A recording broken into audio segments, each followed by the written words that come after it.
Para sa malaking family na gusto ng 3 bedrooms, pero gusto mo yung mga walang down payment, walang reservation, walang equity, maganda kay Pagsibol Village na duplex dahil may sobrang lote sa gilid ng bahay. Provision for car park dahil nga 2 car park, pwede mo siyang gawing extra room or expansion ng kitchen mo. So ngayon, check muna natin yung loob. Ito po ay semi-complete sliding windows. Mas malaki po ang magiging living area mo dito kung magkakaroon ka ng expansion ng kitchen mo doon sa gilid ng bahay. So ayan covered na yung kitchen area.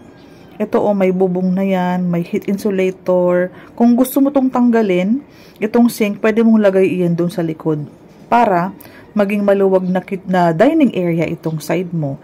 Itong pinakakabuuhan na yan, pwede maging living area na itong buong side na to. And then ito yung ating full toilet and bath na CR. May bintana dito sa gilid. Kasama lahat ng fixtures. Imaginein mo, 10,000 ang cash out mo for water and Meralco installation lang yun. Kasama na ang processing sa Pag-ibig. Sa labas ng pintuan, andyan may sobrang lote ka dito na pwede mong gawing extra room, office mo, pwedeng maging kitchen area, dining area, lutuan, service area, laundry area. Itong gilid mo. Sa harapan naman, merong 1.5 meters ka dyan sa harapan. So, imagine mo, may bintana ka pa sa gilid. Di ba po, semi-complete, no down payment. Swak na. Yung second floor, provision po ito ng 2 bedrooms. Naka-sliding windows, painted walls, 2 bintana each room. May butas for aircon, may mga saksakan na din po yan. Yung sa electrical natin, di mo na problemahin. May malaking fixed window dito sa may hagdanan para talagang maliwanag yung maghapon. So, tipid kuryente, madaming bintana, tipid naman sa aircon kasi nga, free-flowing ang ating hangin. Basta 2 ang bintana each room. Maliwanag, maaliwalas, mahangin sa maghapon at hindi dikit-dikit sa likod kasi may space pa bago yung neighbor mo sa kabila. So, ang katahimikan po, achievable talaga dahil nga po may extra space muna, may parking space and then parking space ni neighbor bago yung sunod na bahay. Sa likod, ganun din, may space din muna yung ating CR at yung covered kitchen area bago yung kabilang bahay naman sa bandang likod. Maganda talaga pag mga duplex house. Actually, nauuso na po ngayon ang mga duplex house. Pansinin po ninyo sa mga ibang project, halos po may mga duplex house sila dahil nga po sa ginhawa ng mga bintana. Ang kagandahan sa atin, wala tayong down payment. Sa iba, kung mapapansin mo mga computation, umaabot ng 200,000 ang down payment, payable ng 18 months, ganun. Tayo po, wala tayong down payment. So, RFO po tayo for Naik, Bulacan ngayong taon, Pampanga, and sa Rizal, magkakaroon din po yan ng ganitong itsura ng Pagsibol. Iba-iba lang po ang location natin.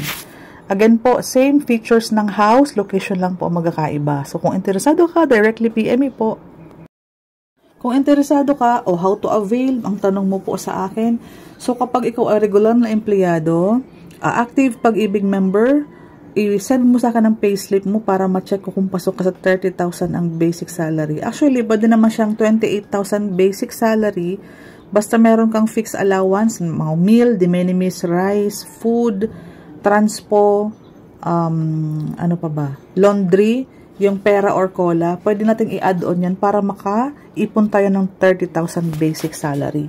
Pag mga 27,000 ang basic salary, i-chat mo po ako para i-check ko yung payslip mo kung may mga pwede pa tayong idagdag sa mga nabanggit ko. Kasi ang maganda dito, pwedeng hindi ka na talaga makalipat ng bahay in the near future kasi nga po may expansion ka na, may bintana sa gilid ng bahay. Pwedeng i-extend yung sobrang lote sa gilid. So, minimal na ang chances na lumipat pa kayo ng ibang bahay. Kasi po, malaki na talaga ang ating bahay mismo, pati na yung ating sobrang lote. Bibihira yung may mga sobrang lote or may mga duplex house na may mga sobrang, para siyang corner lot, di ba po, na may sobrang lote. Hindi po dikit-dikit ang mga bahay ng community. Imagine po ninyo, walang down payment, walang reservation, walang equity. Napakalaki ng bahay, napakalaki ng garahe. Hiwa-hiwalay po. Semi-complete na RFO pa. Ngayong taon po, ang turnover nito is around June-July 2024 kasi po ngayon February na.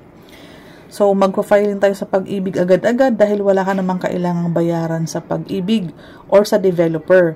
So, tripping, reservation, fill out ng form, tulungan kita paano mo makakomplete yung mga documents. Once completed, pa-file natin yan this February sa Pag-ibig, approval mo niyan 2 to 3 months, 4 months, hanggang ma-loan take out, and then, proceed na tayo sa pagbabayad ng first monthly amortization mo sa Pag-ibig. After approval, proceed na lang turnover dahil okay na yung bahay. Ayan po, oh. Painted wall, semi-complete na po talaga. May first coating na yan or may skim coating na. So, sobrang tipid na po sa pintura ang mangyayari. So, for improvement na lang, syempre po yung sa tiles and sa partitions sa taas, pati kisame. Sobrang mura na po yan kasi wala ka naman pong down payment sa bahay. Yung 10,000 nga po is for water and Meralco pa. PME po.